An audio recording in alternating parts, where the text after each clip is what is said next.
నమస్తే.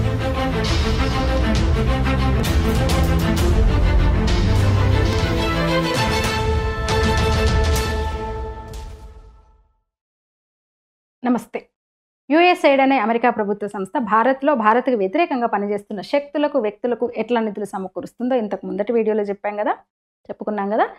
అయితే భారతదేశంలో ఓటర్ టర్న్‌ఔట్ పెంచే కార్యక్రమం కోసం ఏర్పాటైన ఒక ఎన్‌జీఓ అయిన CEPPSకి కేటాయించిన $21 మిలియన్ నిధులను ట్రంప్ ప్రభుత్వం కొత్తగా ఏర్పాటు చేసిన DOGE అంటే డిపార్ట్మెంట్ ఆఫ్ గవర్నమెంట్ ఎఫిషియన్సీ రద్దు చేసింది. అలా నిధులు కేటాయిస్తూ భారత్ ఎన్నికల ప్రక్రియలో యుఎస్ఐడ్ వేలు పెట్టడం, జోక్యం చేసుకోవడం మొదటిసారా అంటే కాదు. 2013లో కూడా ఆ పని చేసింది. మరి ఇంతకీ ఆ స్వచ్ఛంద సంస్థ అయిన CEPPS కథ ఏంటి అంటే, భారతదేశంలో ఎన్నికలు నిష్పక్షపాతంగా జరిగేట్టు చూడడము, ఓటర్ టర్న్ఔట్ పెంచడం వంటి గొప్ప ఆశయాలతో దాన్ని ప్రారంభించారు. CEPPS ముఖ్య ఉద్దేశాలు ఏంటంటే, స్వతంత్ర రాజకీయ పార్టీలు, ఎన్నికల సంఘాలు, ఎన్‌జీఓలు తయారయ్యేట్టు చూడడం, స్వతంత్ర వ్యక్తుల ద్వారా ఎన్నికల ప్రక్రియ నిర్వహించడం, పర్యవేక్షించడం, పరిశీలించడం, ఎన్నికల ప్రక్రియపై ప్రజల్లో అవగాహన కల్పించడం. 2013లో CEPPSకి యుఎస్ఐడ్ $5 మిలియన్ నిధులిచ్చింది. ఆ నిధులన్నీ కూడా నెలవారీ రిలీజ్ చేస్తూ 2014 లోక్సభ ఎన్నికలు ముగిశాక ఆపేసింది. ఈ CEPPS అనేది అంటే IFES international foundation of electoral system ఒక పెద్ద నెట్వర్క్లో ఒక భాగం అనమాట. ఈ IFESకి నిధులు ఎవరు అందజేస్తున్నారో తెలుసా? యుఎస్ఐడ్తో పాటు జార్జ్ సోరస్కి చెందిన ఓపెన్ సొసైటీ ఫౌండేషన్ అనమాట. ఇక సమాచారము, అనుభవాలు, పరిశోధనల మార్పిడి కోసం, ఇతర ఉమ్మడి కార్యాచరణ కార్యక్రమాల కోసమని IFESతో మన భారతీయ ఎన్నికల సంఘం ఒక అవగాహన ఒప్పందాన్ని కుదుర్చుకుంది. అంటే MOU చేసుకుంది. భారతదేశ ఎన్నికలకు సంబంధించిన మొత్తం డేటాను మన ఎన్నికల సంఘం IFESతో షేర్ చేసుకుంది, అప్పగించేసింది అనమాట. ఆ కాలంలో అంత పెద్ద మొత్తంలో డేటా దొరకడం అంటే ప్రాథమికంగా IFESకి ఒక బంగారు ఖని దొరికినట్టే అన్నట్టు. ఇప్పుడు మోదీ ప్రభుత్వాన్ని, ఎన్నికల సంఘాన్ని పొద్దున్న లేస్తే విమర్శిస్తున్న డాక్టర్ SY ఖురేషీ అప్పుడు ప్రధాన ఎన్నికల కమిషనర్గా ఉన్నారు.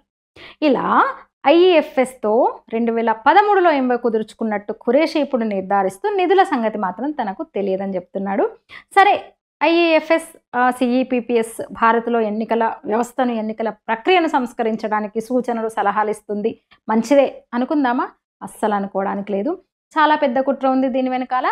భారత్లో కావాలని కులచిచ్చు రేపడానికి IFS చాలా కుట్ర పన్నింది. అసలు ఎన్నికల ప్రక్రియకు భారతీయ దళితులకు సంబంధం ఏంటి? అదేంటో మరి. 2023లో ఈ IFS భారతదేశ ఎన్నికల్లో దళితుల పాత్ర అంటూ ఒక వైట్ పేపర్ రిలీజ్ చేసింది. ఇప్పుడు ఒక్కసారి రాహుల్ గాంధీ తరచుగా మాట్లాడే మాటలు కొంతకాలంగా మనం చూస్తున్నాం కదా. కులగణన, ఏ కులం వల్ల ఎంతమంది ఉన్నారు, ఎంత అధికారం అనే పదాలు గుర్తు తెచ్చుకోండి ఒకసారి. సరిగ్గా ఇప్పుడు రాహుల్ గాంధీ మాట్లాడుతున్న మాటలే అప్పుడు వైట్ పేపర్లో రాశారు. ఇంకో ఇంట్రెస్టింగ్ విషయం ఏంటంటే, ఈ IFS అలాగే CEPPS సంస్థలకు నిజంగా భారత్లో జరిగే ఎన్నికల ప్రక్షాళన మీద దృష్టి ఉందా అంటే అస్సలు లేదు. ఆ ముసుగులో కుల చిచ్చు రేపుతూ భారత్లో జరిగే ఎన్నికల ప్రక్రియలో వేలు పెట్టే కుట్ర తెలుస్తుంది, బయటపడింది. ఇంకా విచిత్రమైన విషయం ఏంటంటే, ప్రపంచవ్యాప్తంగా ప్రజాస్వామ్య విలువలు పెంపొందించేందుకని NDA అనే మరో NGOను ప్రారంభించారు. ఆ NDOతో కలిసి ఈ CEPPS పనిచేస్తుందన్నమాట. అయితే NDAకి నిధులు సమకూరుస్తున్నది ఇంకెవరో కాదు, జార్జ్ సోరస్కి చెందిన OSF ఓపెన్ సొసైటీ ఫౌండేషన్.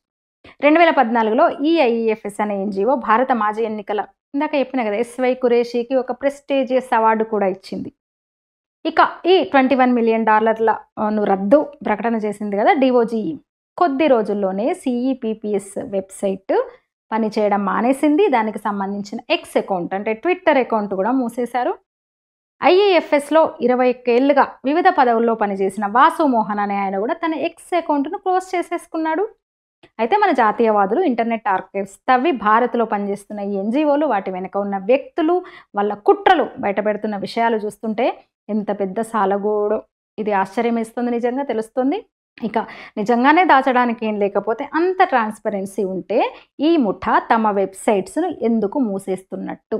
ఇక భారత్లో ప్రభుత్వ వ్యతిరేక శక్తులకు అంటే భారత్కి వ్యతిరేకంగా పనిచేస్తున్న ఏ NGOలు, మీడియా సంస్థలు, మీడియాకు చెందిన వ్యక్తులకు ఈ యుఎస్ఐడ్ ప్రత్యక్షంగా పరోక్షంగా నిధులు సమకూరుస్తుందో తదుపరి వీడియోలో చెప్తాను. ధన్యవాదాలు.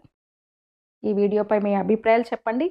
అలాగే ఛానల్ను సబ్స్క్రైబ్ చేయండి, లైక్ చేయండి, షేర్ చేయండి. ధన్యవాదాలు.